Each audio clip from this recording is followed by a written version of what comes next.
It is my pleasure to introduce you Professor M Sherrif. He is a lecturer. He is from Calicut University, English department. He is a professor of English.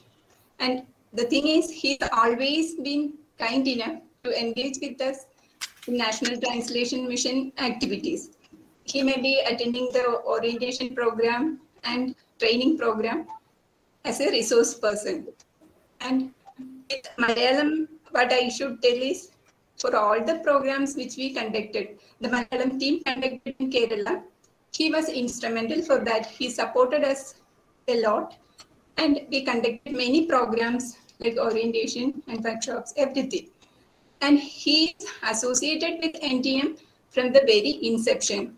And he is in the editorial support group in the English language. He is one of the members.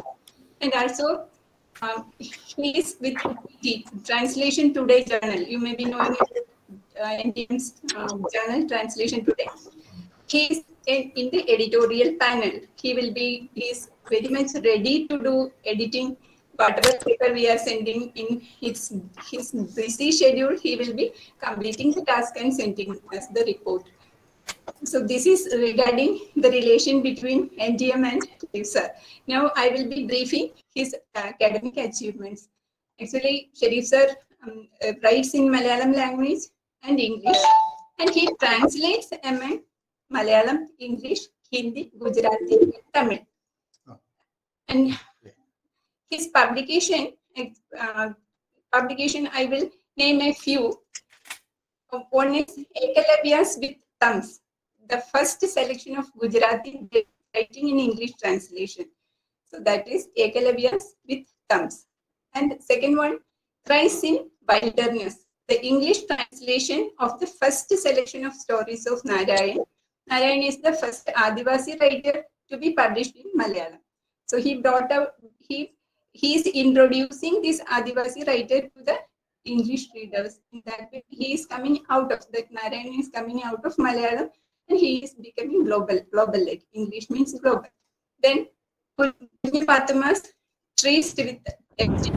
So this is the first study in English of Muhammad Bashir's fiction. So this is a study of the Muhammad Bashir's in the public Dharma.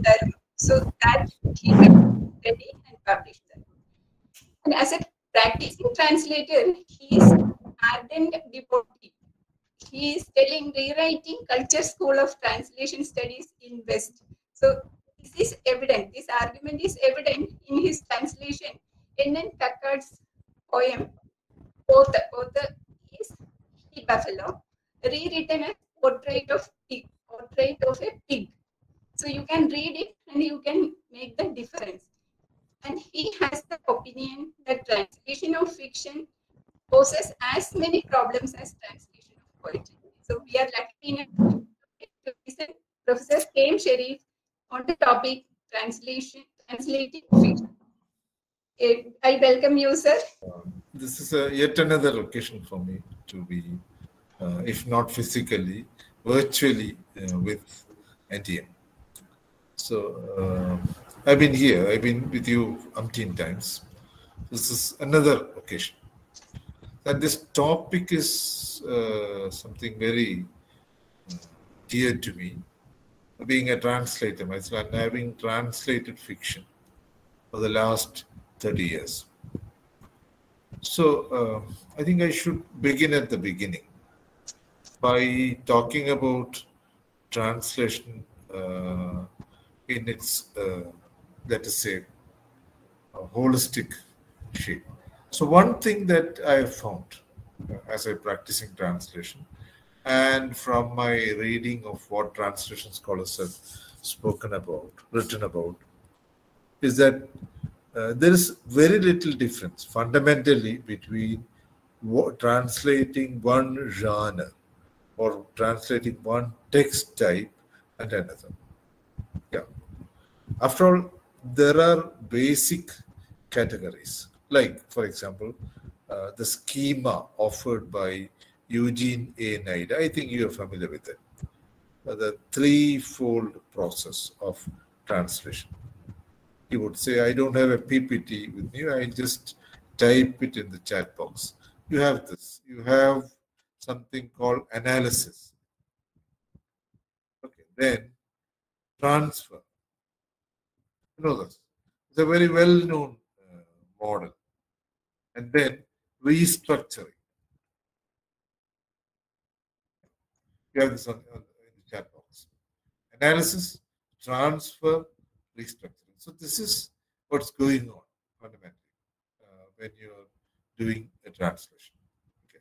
By analysis, you mean the analysis of the text, what it contains, what are the ingredients, what are the constituent elements in the text. Now, when Nadu said this, he didn't mean that all translators should make a list of the items in the text, an inventory of textual items. No, that's not what he meant. What he meant was a, let us say, mostly unconscious awareness of what a text contains. Okay. You can't consciously enumerate these things. So when I say, for example, write a sentence, this is a loose kind of sentence. I'll try writing it here. See this. This is not fiction. The idea of black holes go back 200 years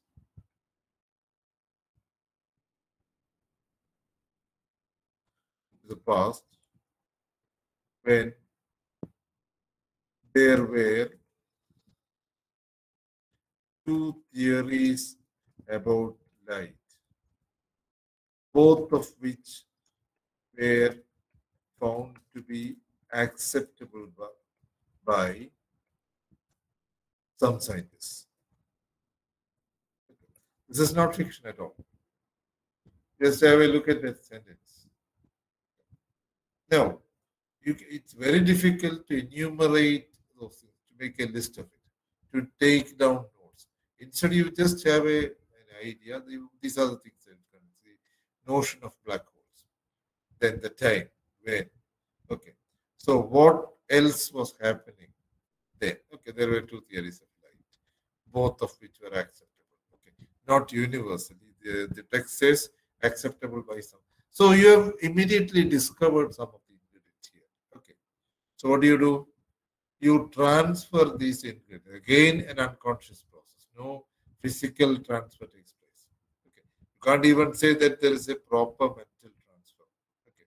It's just get transferred. You are reading this in English. You transfer this into, let us say, Malayalam or Tamil or Hindi. Whatever languages are spoken by the participants assembled here. I mean, not assembled, who are present online here for the lecture. All right. So in Malayalam, I have something like this. Okay. I have very, quickly analyze this and say, I come up with something like this. Okay. I'll read out a sentence. You can think of parallel translations. Like, for example, yeah, everything changes. The sentence structure changes. The order of in which you put in ideas changes. Everything changes. So something like this. Okay.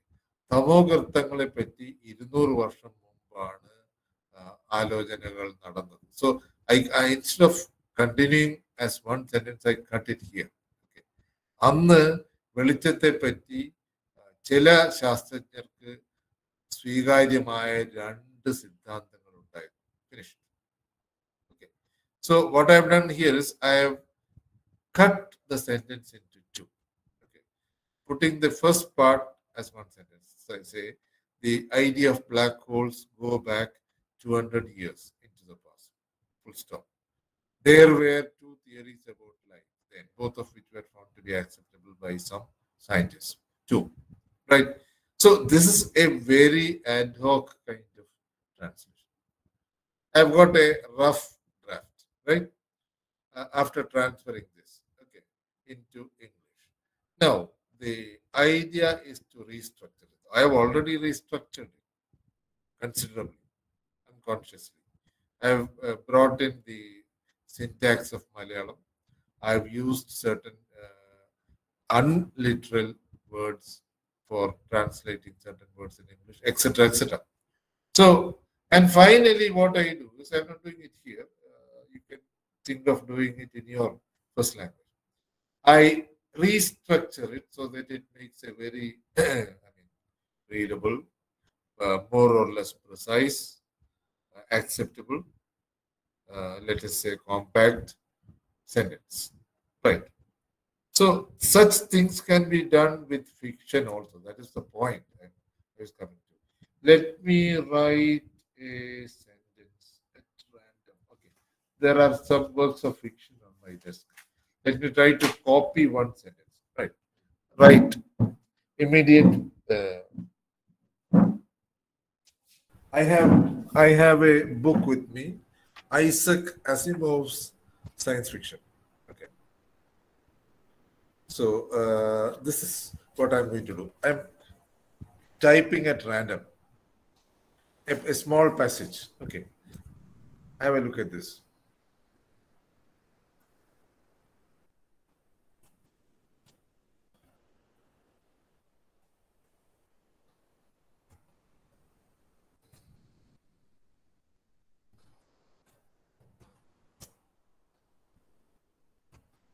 Okay, the next day's hearings were entirely different.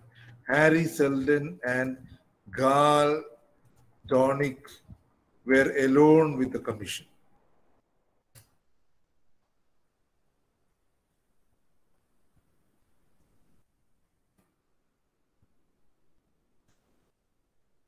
They were seated at a table together.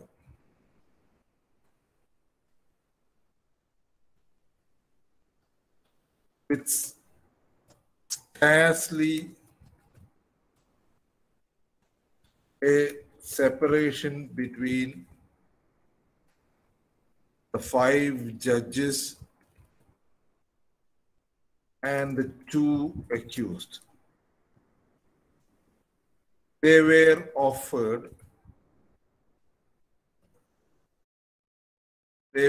even offered cigars from a box of iridescent plastic.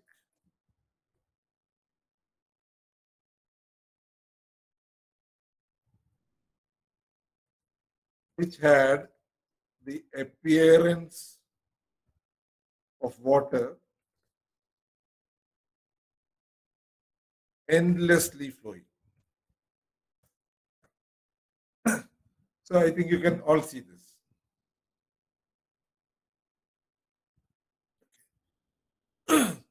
This is the whole novel is about interstellar travel, okay, an intergalactic community, etc., etc. Okay. Okay. So somebody is being tried, right? I think you can see the passage, right?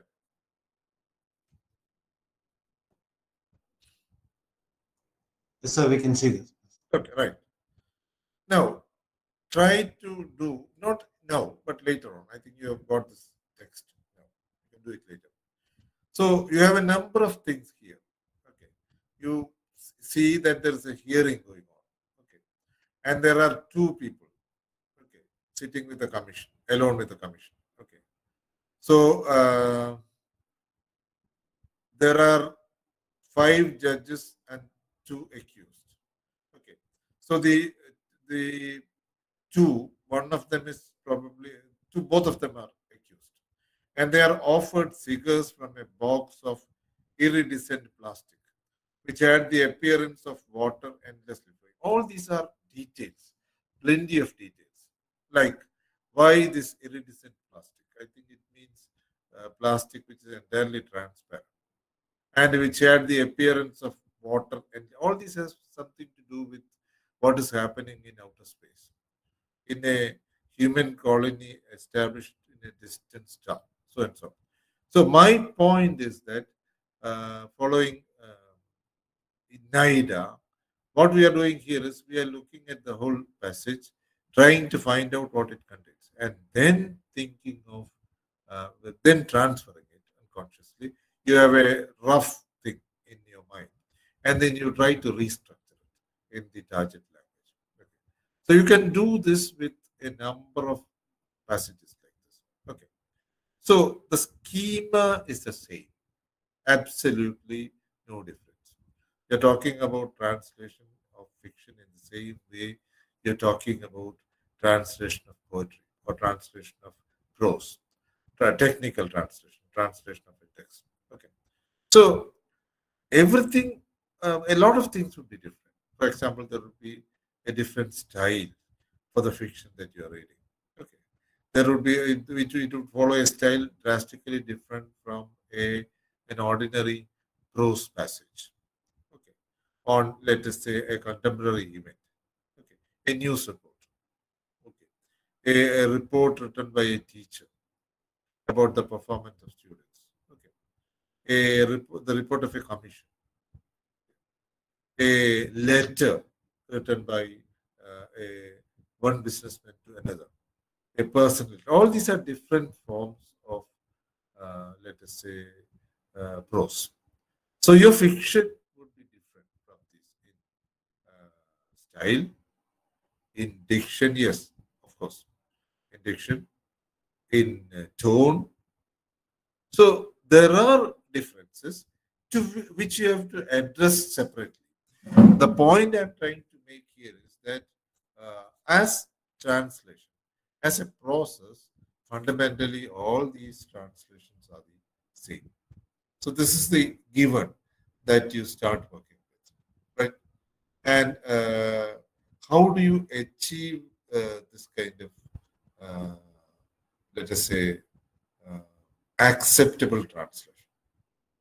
You can achieve this only if two things are taken care of, which you all know. I don't have to repeat this one. You have to know the two languages very well, intimately. Okay. You have to be nearly bilingual, although this is not possible in all cases. Okay. Not all of us are bilingual. Okay. I can perhaps manage with Tamil and Malayalam, languages which are very close to, but even with these two languages, I'm not always at ease. There are countless problems. Okay. And when I come to more distant languages like Hindi or Gujarati, from both languages I have translated, yet I have problems. Okay, so that is a primary thing. Okay, the first thing that you ought to equip yourself before you start translating.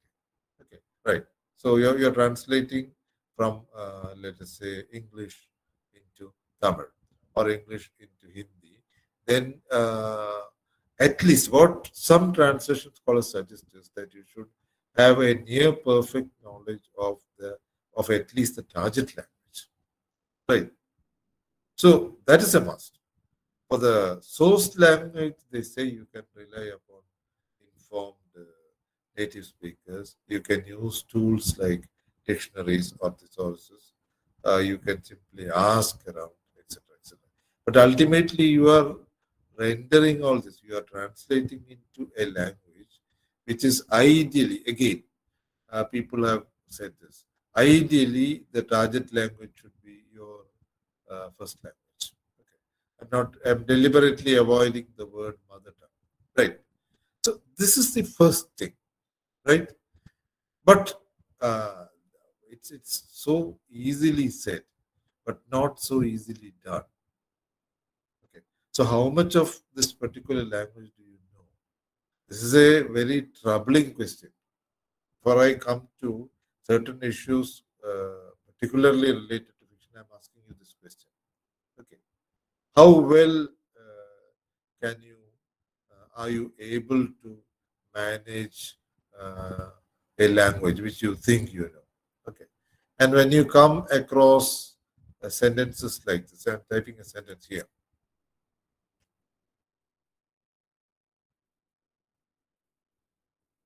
The patient, the nurse, the clinic appointed,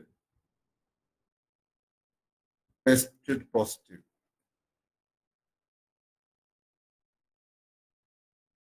Is the sentence all right? If you have a problem with the sentence, tell me. You don't have a problem. The patient, the nurse, the clinic appointed, tested. Sorry, one more thing I've left out. The patient, the nurse, the clinic appointed, admitted. Add that.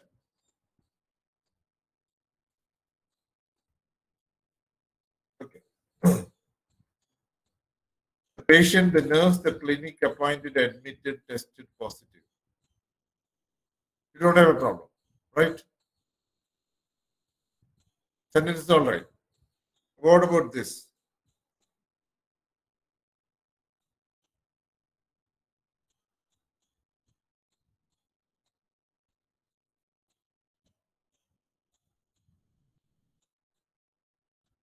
What about this? Is it all right?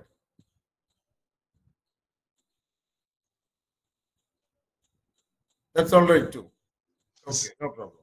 Yes. If you have no, right. Any Korean says it's not okay. Okay, what would be a better sentence?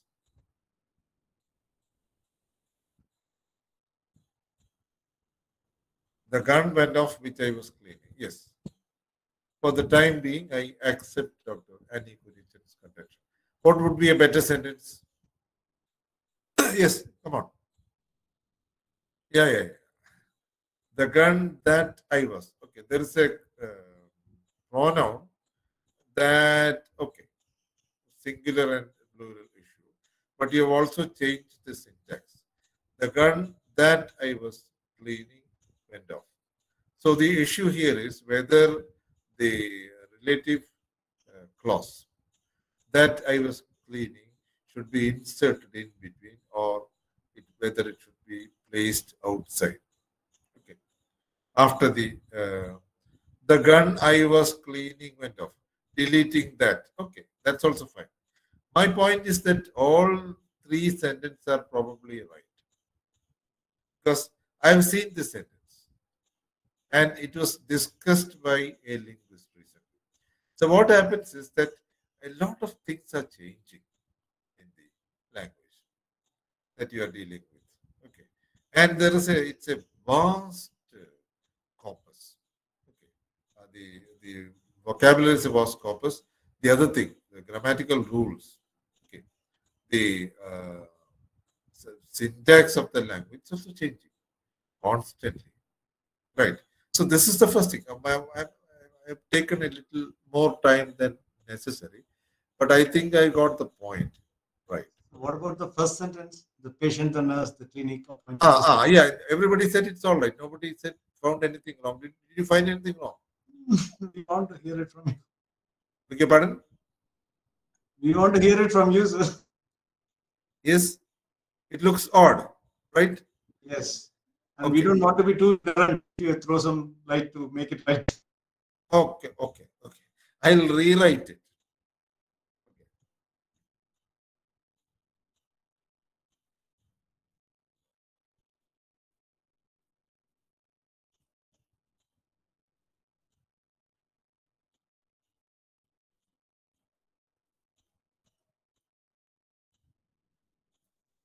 Is it all right now?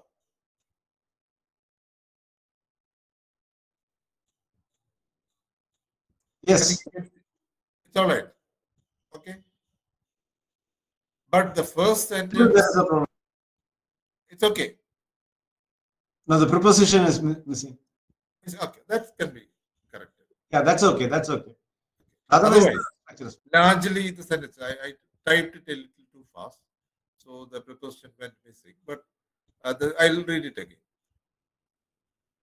The patient admitted by the nurse, the clinic appointed. Yeah, where do you want the preposition? The patient admitted by the nurse, the clinic appointed, tested positive. No preposition. Punctuation. Oh, well. Yeah. A comma killed a man. That kind of thing. I've deliberately not gone into that. Okay. punctuation is the least thing. I'm saying the sentence. Okay, I can't punctuate it. Probably I can use tonal, variations. Okay, sentence, tone group, etc. Forget that. Okay, so largely, first sentence does not follow the standard norms, but it is understood. This is an observation made by Mr. Aditya Kumar Pandey. It follows the standard norms. This is the crux of my discussion. Of course, the second part is probably more interesting, but this is also, I think, necessary. The sentence that I quoted, I found in a book, and a linguist has quoted it to show that such elliptical sentences are not only possible but widely used in English. Of course, we don't use this because we are not speakers of English, right? But native speakers of English do use such sentences. That's the point. So I think the point is clear. I think you can connect it like this. See, the patient, the nurse, you have a problem with these three articles coming one after the other. Yeah, many students, I have a problem. I had a problem when I first read this sentence. Okay, but I found this in a book and it is acceptable in English. Okay, so this is the most fundamental problem. And you might find comparable sentences in your language. Okay, it's no use me quoting a Malayalam sentence because most of you will not understand. But try to do it yourself. For example, try to use a similar elliptical structure in Hindi or Tamil or whatever language you speak. It's a challenge. Okay, we talk about challenges in Kerala now. Flood challenge. I mean, they just asked to donate money to the Chief Minister's Fund, and it's called challenge. Okay, right. So I'm throwing you a different kind of challenge. Okay. Your challenge is to use a similar, to put that sentence into a similar elliptical construction in your language, right? So it does follow the standard norms. Only thing is it's slightly different. Okay, and Chomsky has got another category. I think some of you would be aware of. He doesn't divide sentences into simply grammatical or ungrammatical sentences. He has a third category: bad sentence. Okay. So a bad sentence is a sentence which looks a little skewed. Okay, but this sentence probably does not qualify for that. It doesn't. It's not a bad sentence. It's simply a strange sentence, you can say, right? So my point is that there might be constructions like this in many sentences. This is a straightforward thing, probably from a medical report or a news, whatever, or the hospital's daily diary which somebody prepares. Fine. But if you have sentences in fiction like this, which might carry some content, okay, it must be the way somebody speaks. Okay, so there you have a challenge. Okay, I don't have any particular sentence here to quote.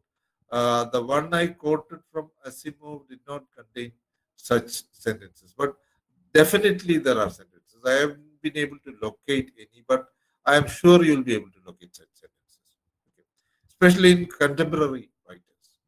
Okay, who and this is common for many languages to simply condense, okay, to make the sentence. I don't even call it cryptic. Cryptic is something like writing something with a kind of code-like structure. Cryptic, okay, saying in four words, but very concisely, precisely what many people take 10 words to say. That's another thing.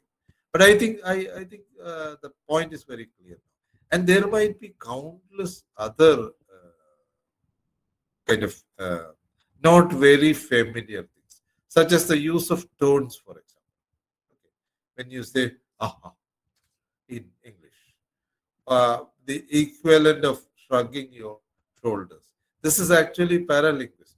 Yeah, but it does occur in print. Yeah. So what do you do? Okay. Or in Malayalam, when you say "ah," Yeah, you notice my expression. You say, huh? It means you don't know or don't ask me. This is the sense.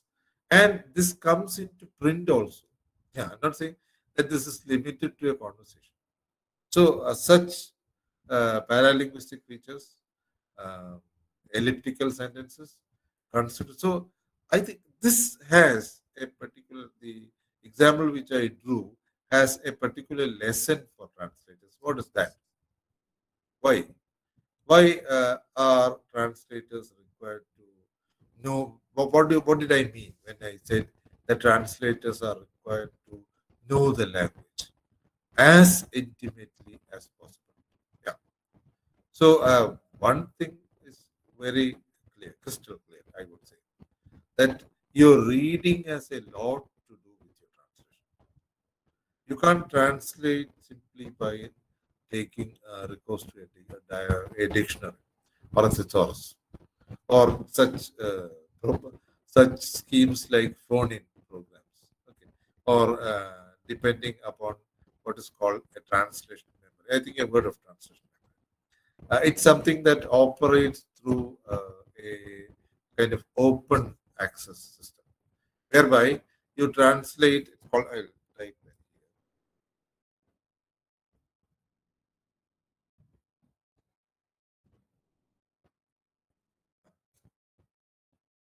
here. It's a kind of growing dictionary, come thesaurus, come style manual, everything rolled into one. So suppose you are translating another like Shashi Tharoor into Hindi or Tamil or Malayalam. You have you start translating. You take a phrase or sentence from Shashi Tharoor. It's on the left, on the right. You type in, key in your translation. Okay. Now, before you do that, uh, shade it, mark it, and then search on a bar on the right. Okay, for possible translations of this particular sentence. Okay, and they appear on the right, one after the other. So some 4 people have translated a similar or the same sentence into Hindi. So you can choose one of them. Okay. So this can occur at any level, word for word, phrase for phrase, sentence for sentence. So a perfect translation memory is not available. I remember speaking about this at an NTM program sometime back. Right. So this you can do. This you can do. You can improvise. You can bring out a new translation, and this becomes the 5th option. It immediately gets embedded in the software. So the next person who encounters the sentence says, okay, fine. All these are fine. But my point is that no translation memory can be exhaustive. No translation memory can be as useful as your familiarity with the language. Okay. So when somebody says you're going on the war path, yeah. What exactly is a war path? Okay. You know what it means, but it has certain other significations. It's got something to do with the culture of some American Indian tribes, where 2 warriors, okay, fight for a girl they both love at a kind of path. They charge at each other from both ends of the path and on horseback. So this has other significations also. To play possum, another well-known American idiom, referring to an animal which simply pretends to be dead to escape from its enemies. So the more you are familiar with the language, okay. So the question is, if you are offered a work, if you are offered a text to translate, does it mean that you have to be so good? But at least you have to be good in that particular discourse, at least. So if you're translating fiction, definitely you must be familiar with how this language is used in fiction. And your kind of fiction, not the not fiction taken as a whole. What kind of fiction? If it is an American Western, there used to be novels which are called Westerns. Okay, talking about life in the ranches. Okay, lives of cowboys ranchers, gangsters. Okay. So if you get this sentence like, okay, so don't fool around with me.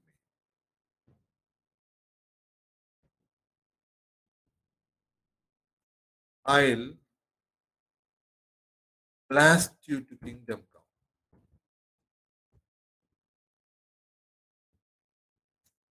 Let's see this. Don't fool around with me. I'll blast you to kingdom come. So what exactly is this? Okay. You pick up a call with somebody and you tell him, okay, don't fool around with me. I'll blast you to kingdom come. What does it mean? It simply means I'll kill you. Okay. So kingdom come is from the Bible. Yeah. Let thy kingdom come. You remember the Lord's Prayer. So this is a very common expression that you'll find in Westerns. Okay. I'll blast you to kingdom come. Okay. That's a wrong construction, perhaps. Okay.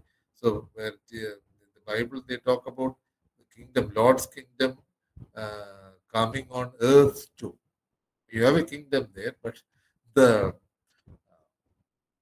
gangster, the cowboy is talking about killing somebody, okay, blasting him to the other world, okay, not this world.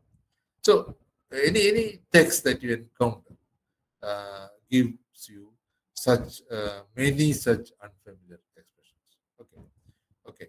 So the familiarity that you develop, cultivate.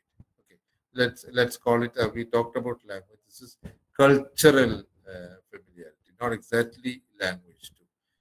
The kind of language that is used in a particular culture, in a particular context, domain, whatever you want to call it. Right.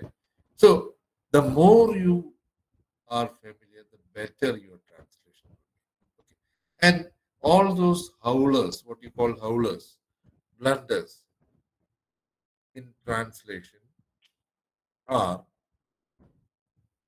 the result of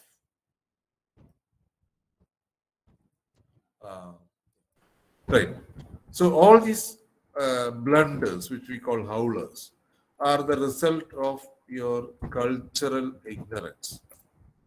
Such as, for example, this is a well-known howler in Malayalam. This word is familiar to you. Yeah. TOAT, something that you wear in normally in colder climates, but also in humid, hotter climates for formal reasons. Okay, a coat. Now, can you think of a situation where somebody who's almost a tramp, a vagabond, okay, is watching people playing cards under a tree, and he goes around asking them, have you got a coat? Or better still, did you get a coat?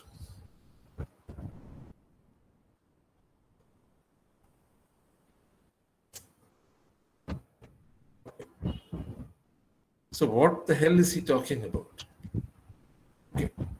Of course, it's very hot. They are playing cards under a tree. You can't think of anybody carrying a coat, that kind of weather.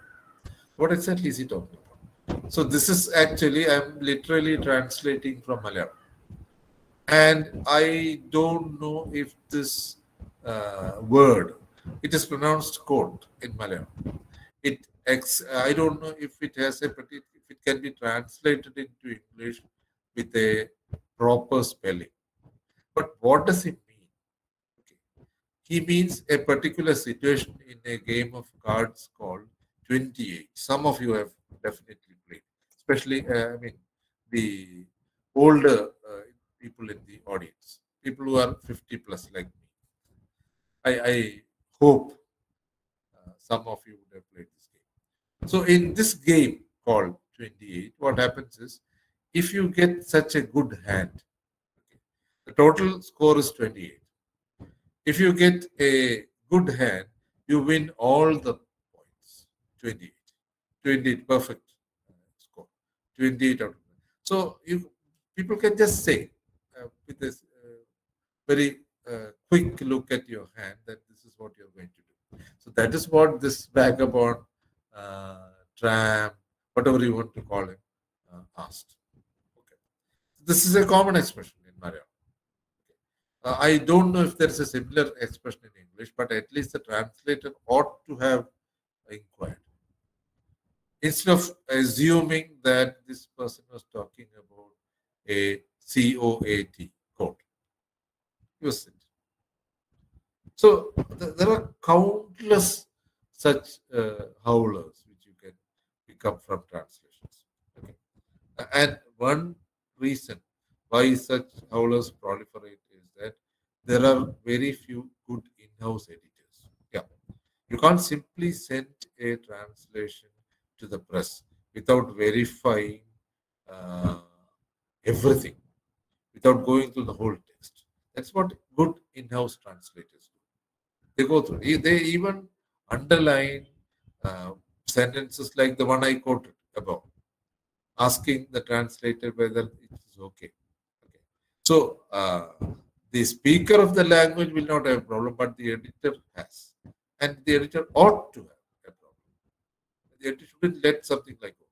I wrote what I believed was a perfectly acceptable sentence. Okay. Like this. The people suffered the drought and the famine that followed. This is okay.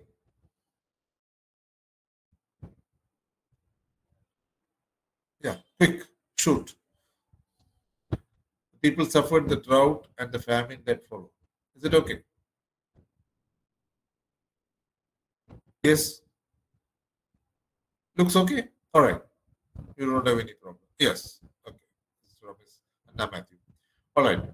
So, but the editor of Penguin India sent me a note because she thought that followed must be followed by something else.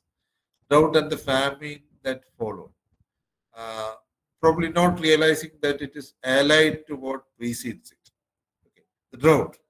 And the author was talking about the famine that followed the drought. Okay. So somebody mentioned prepositions. Okay. So I think you are familiar with that joke about a grammarian who insisted on not ending a sentence with a preposition. So one day in class he said, look, students, a preposition is not a good word to end a sentence with. So there you are. And of course, you have heard about that story about a girlfriend who was a good, who believed she was a good English teacher. So one day at around midnight, her boyfriend knocked on the door and said, "Open up, it's me." And she said, "How many times have I told you not to say it's me? Say it's I. If you don't want to, knock at some other silly girl's door and say it's me." So this is a very well-known joke in English teaching circles. So there are people who insist on such things, and it's not good form to do it in ordinary life. But for an editor, I think this is perfectly okay. An editor should make sure that things are going well. Okay, both about the language and the second thing I was talking about. Okay, the knowledge of the culture. Okay, so this creates a large number of problems. Take the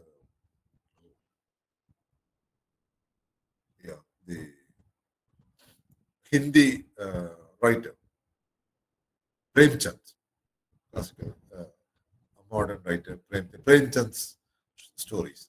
Many of them have been translated into English.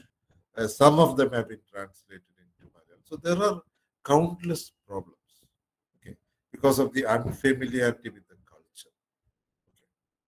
Okay. Like a sentence like a word like Thane, okay, I mean police station. Several confusions. about relationships, Mosa, and of course, the kind of dishes that are prepared for me. All these are elaborately described by Premchand in his works. Okay. The context. For example, everybody knows today that Yadav is the name of an OBC. Okay. But not many people did 40 years ago. A Malayalam translator had this sentence, I remember, in a translation, which roughly, I'm back translating it into English. Yadav, of course, was a high caste Hindu. Yeah, very laughable, you would say. But at that time, nobody noticed it because that the author didn't know that Yadav was the name of an OBC, backward caste. Howlers are the result of your unfamiliarity with the culture from which you are translating. Okay. And of course, I don't have to tell you about other things like, for example, ideological conflict between the source language. That's another domain altogether. I'm not going to that, but I'll just point out that that also poses a translation problem in fiction, especially in fiction, more in fiction than in poetry. So I had this poem by a well-known 70s hippie poet, American poet. It was simply titled, very unacceptable word in some circles. Okay, right. So this was less of a problem than a reference to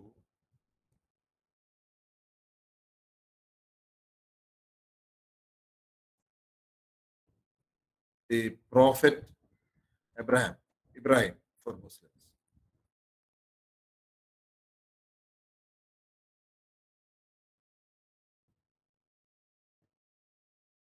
Okay. This was from a novel I translated called Barsa. Okay. Now, the author, in fact, in the original, in the Malayalam text, the author circumvented a very difficult problem. You know, in traditional, in Semitic cultures, slave women were treated as concubines by husbands within a household. And the children born to them were acknowledged, yes, acknowledged. But they were not called perhaps sons or daughters. Okay. But neither could they address their father as father. You know. So in ordinary parlance, you can just say something like this: his son by the slave, so and so. So in the original, the author, Khadija Mumtaz, she wrote, she was wondering about her husband. No, not at all. He was not a husband.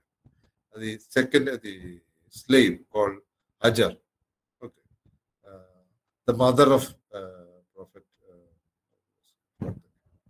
is Ismail.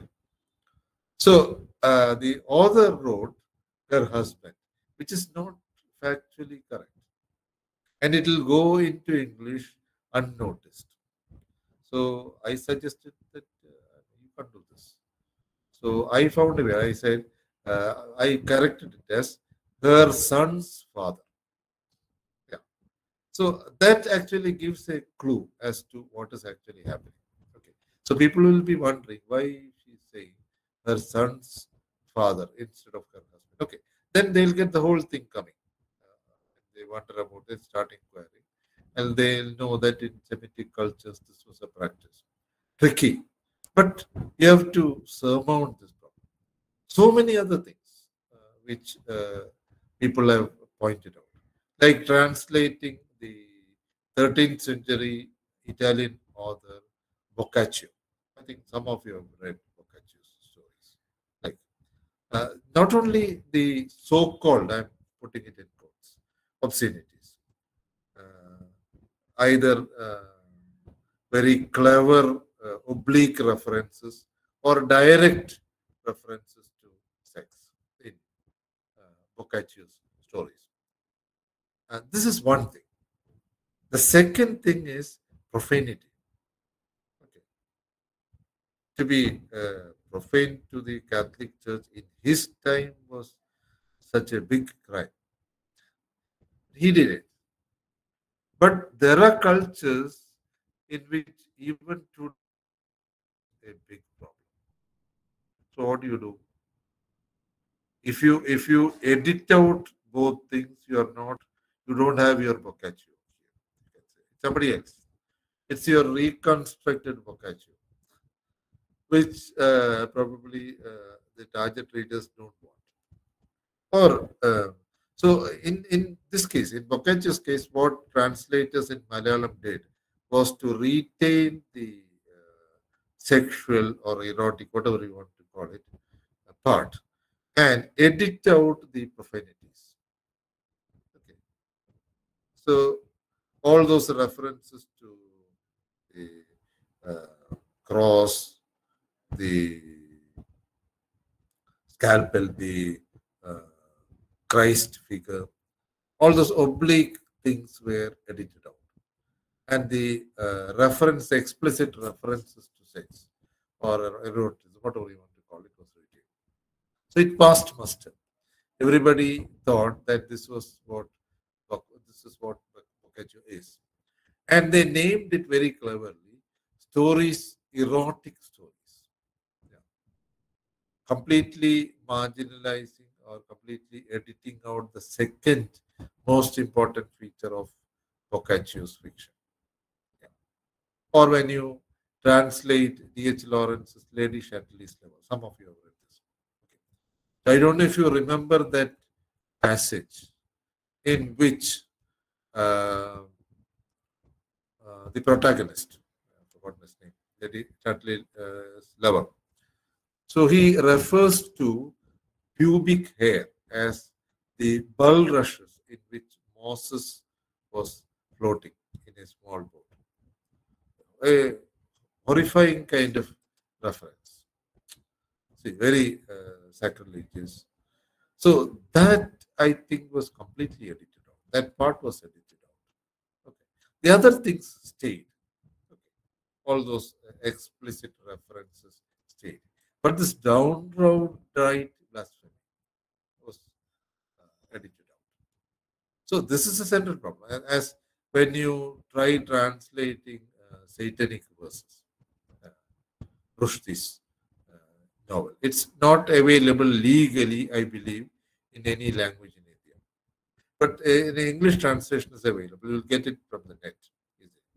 So I read it many years after it was banned and found, interestingly, that the most objectionable part, if you can call it objectionable, is the set of references to, not to the prophet or to God, but to Khomeini. Oblique, no, or not so oblique references to Ayatollah Khomeini. Remember, it was Khomeini who first pronounced this fatwa, not anybody else in the Islamic world. Yeah.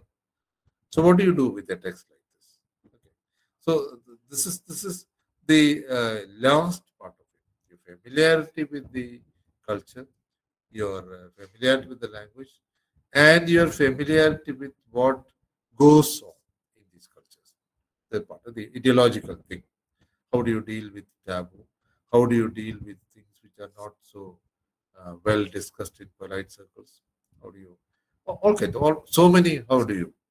So you find answers to all these. How do you in your familiarity with the culture? You know what, especially now, what you have, what is called the C word, caste word.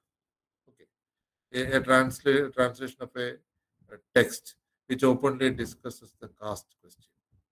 Okay, what do you do with it? What do you do with it in a language in which it is not acceptable? Okay, and what do you do with it in a film adaptation? That's another thing. Okay, and the Malayalam adaptation of Othello, called Kaliyatam, it very clearly circumvents this question at all. Because the whole issue in Malayalam was that of caste. In Othello, it was race. In This film called Kaliyatam, it was director very cleverly circumvented, although it was plain for anybody to see.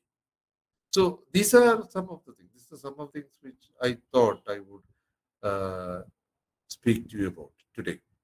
So I have taken 55 minutes.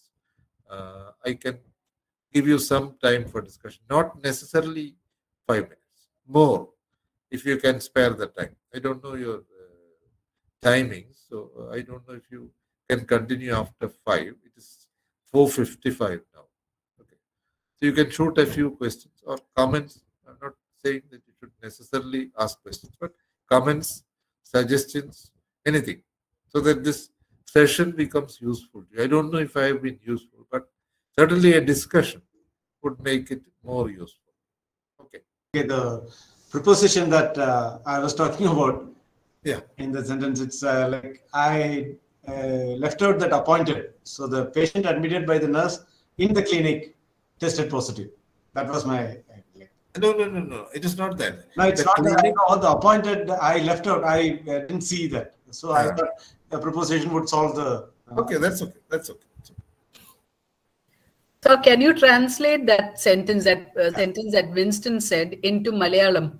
What is that? See if that nurse and clinic and appointed. Okay. Roughly. Okay. Clinic നിയമിച്ച nurse admit ചെയ്ത രോഗി positive. In Malayalam, it sounds very straightforward. Admit ചെയ്തോ പ്രവേശിപ്പിച്ച. Okay, that's immaterial. Okay. Just translate. പ്രവേശിപ്പിച്ച, no problem. I'll read it again. Clinic നിയമിച്ച nurse പ്രവേശിപ്പിച്ച രോഗി positive ആയി. Okay. But when you're transliterating the same thing and using the same kind of a construction in English, it sounds a little weird. Yeah, that's it. So is that okay? Yeah. It's weird to us, not English speakers. That's the point. That's the whole point. That's the point I was driving at. Okay. So in Malayalam, this is another thing. The relative ease with which you can construct sentences is different domains and different contexts in different languages. See how it came on very smoothly in Malayalam? Yes. Yeah, it took much more time and effort to construct that in English. Here, straight away, okay, the nurse, aspatri or clinic, everything came in a row. Yeah. So with certain other sentences, it might be the reverse, where especially complex sentences like the one I quoted in the beginning about black holes. See, even at first go, I had to cut it into 2. I gave this sentence to 30 people some 5 years back. A small interactive program like this. Yeah. Both somebody has typed that. Thank you. Okay. Now, this only one teacher got it right out of 30. After 20 minutes, can you imagine? Only one teacher could translate this into a single sentence. Yeah, that's the point. When you're so you can add this to what I said. The people advise you to write short sentences. I don't think it's a good idea, because the ability to use long sentences, you can even call them long-winded sentences, is particularly human. I'm saying particularly human because chimpanzees can also use language. They can't speak, but they can use sign language. So some scientists investigated. They found that chimpanzees cannot sign long sentences because their short-term memory is poor. When they start off by something like the idea of black holes, of course, they won't do that. But suppose they do, they can't retain that in their memory till they reach acceptable by some scientists. That's the whole point. So what you are doing when you are writing short sentences is to destroy this ability which is inherent in humans. You can keep this.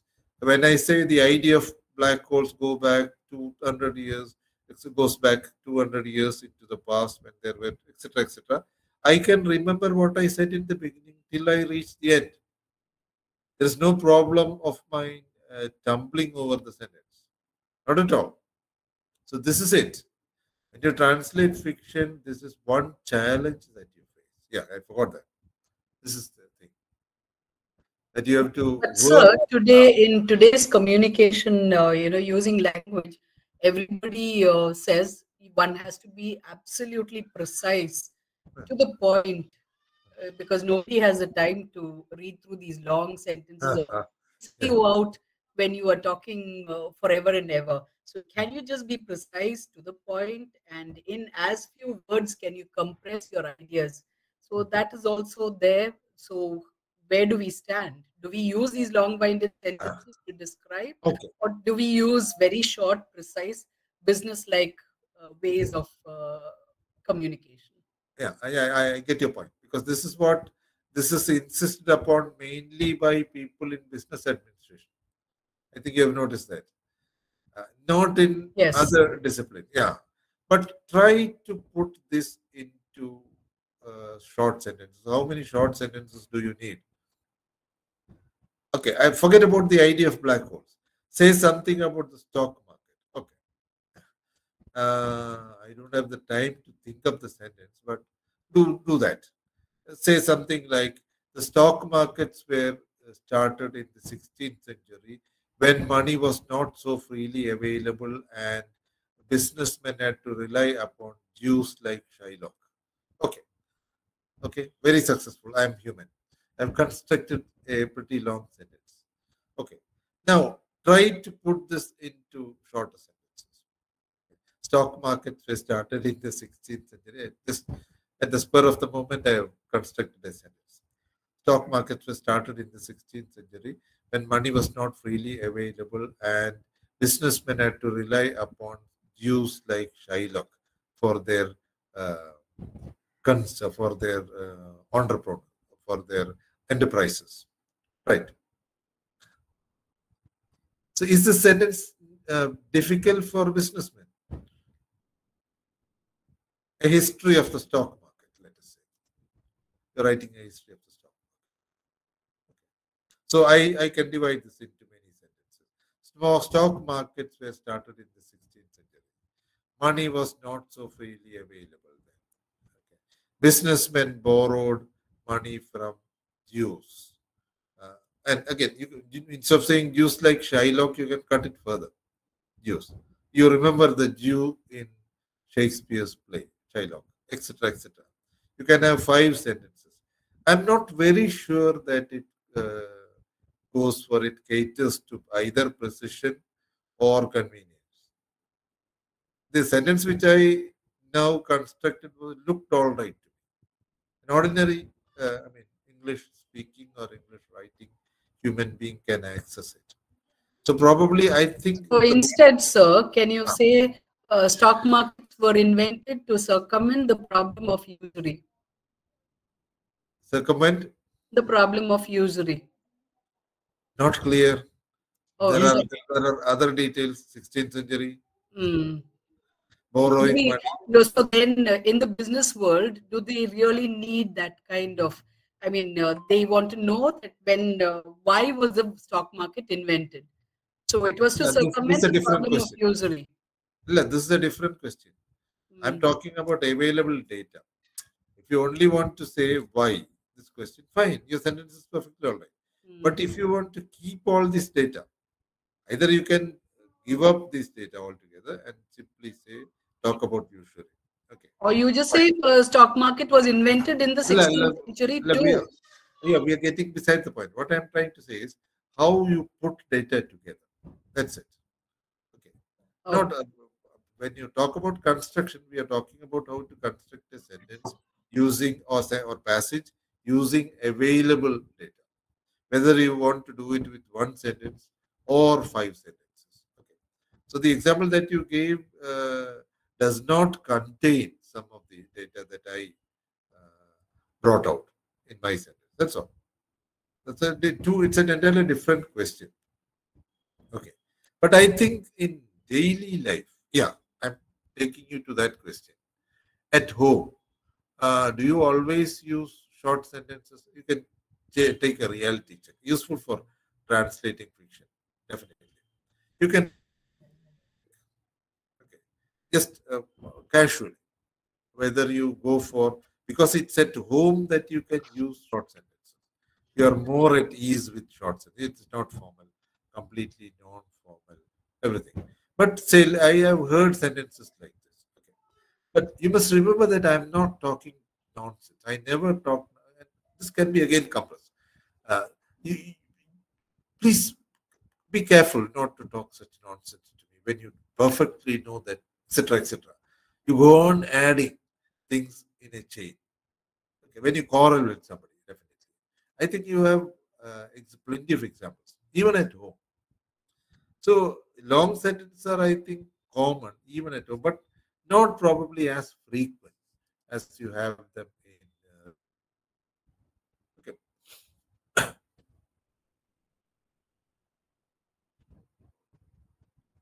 Yes, I agree with Aditya Kumar Panda. At home we use long narratives.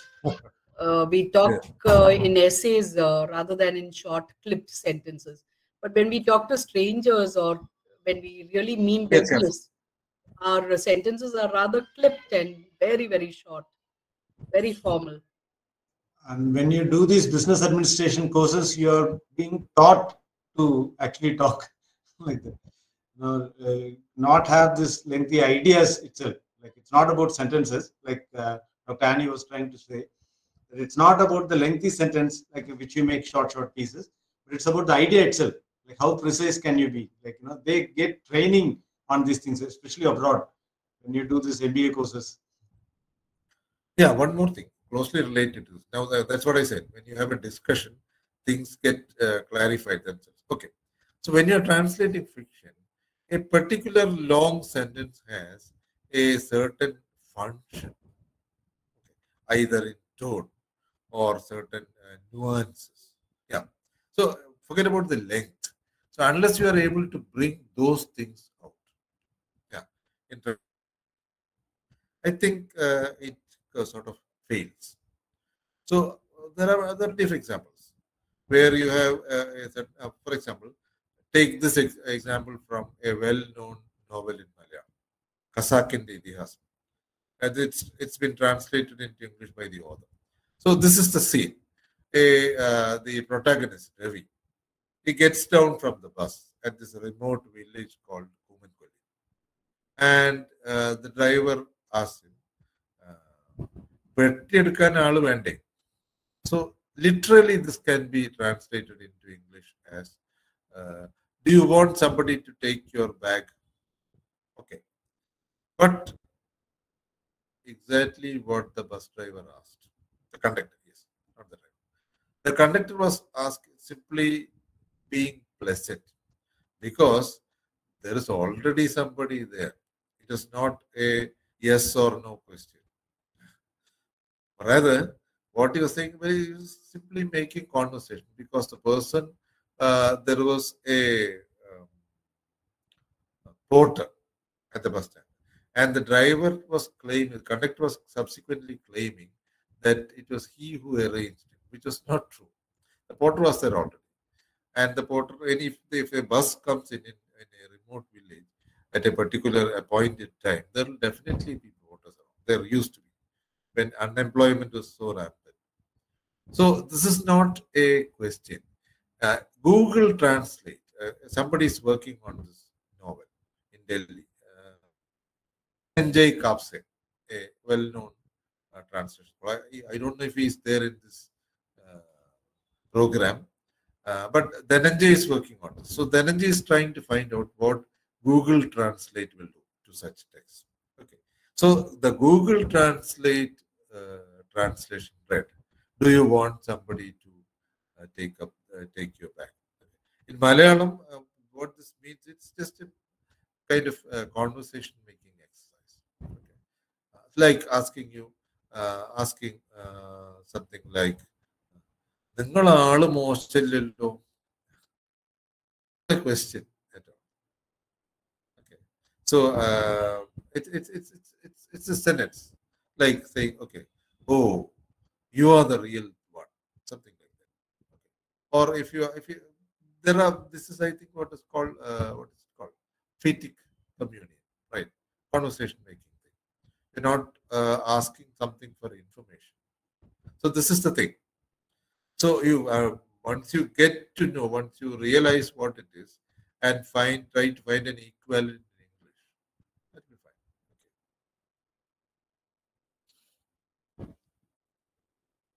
fine. Okay. I'm thinking of starting a bureau for translation and adaptation. It is in the making. Probably by next year when I retire, I'll be more free to work on that. Yeah. Translation is fiction. Actually, this should be directly connected with film adaptation. There are so many adaptations now where the text is, yeah, there's something coming up. Please. I'll answer that first. I'll attend to that. How much freedom a translator can have while translating fiction? There is no decree as such on the freedom that a translator can. Depends upon your audience. Depends upon whether such a free translation is acceptable. Yeah, I remember discussing this with a translator in Telugu called Balagopal, who translated a Chinese text, cutting it to nearly 1/3. There was a big heated debate on this at Hyderabad one day. So it depends upon what you want to do with it. Okay, and there is something else looming over your head, the copyright of the author. So if you want to get the author's rights, translation rights from the author, you have to convince the author. If the author is alive, the book is still in copyright. It ceases to be in copyright 60 years after publication. So a book published in 2021 will be out of copyright in 2081, 60 years from now. So 60 years is the copyright. 60 years, 60 years after the death of the author. I got it wrong. Sorry. So Hemingway, I think, is not easy. When did he die? 60. He's still a copyrighted author. But somebody who died before 1961. Mayakovsky, for example. But he didn't have copyright in the first place. He was a Soviet author. They don't have copyright. Okay. But suppose Mayakovsky had been living. T.S. Eliot, yes. Yeah. So, all the people who died after 60 years after their death, they don't have, they or their descendants cease to have copyright. This is a copyright issue. But otherwise, it is the kind of audience that you have. The audience, the audience that you see in your mind, who are expected to read your text. Okay. Then, of course, you can. People have translated. Very. Radically, I would say. Okay. Such as the various translations of Anne Frank's diary. I think you have read something about that. Okay. How the diary was translated, keeping in mind of the audience. There is a German translation published immediately after the Second World War, where there were attempts to kind of water down Anne Frank's remarks about Nazis or Germans. Okay. So similarly, in various languages, to circumvent taboo, as you found in Boccaccio or Rushdie. So there is no rule, there is no decree, there is nothing. You won't find anything like that anywhere. Okay. No rule. There are only conventions. Okay. And conventions have shown you that some translators take a lot of freedom in the text. Okay. And one has only got to remember that the readers, at least the vast majority of the readers, have no access to the source text. So when you are translating freely, you are representing the text in a very different manner. So this, some translation scholars have pointed out, is violence. Violence, especially if the source text belongs to a marginalized culture. It might lead to misrepresentation of the original culture.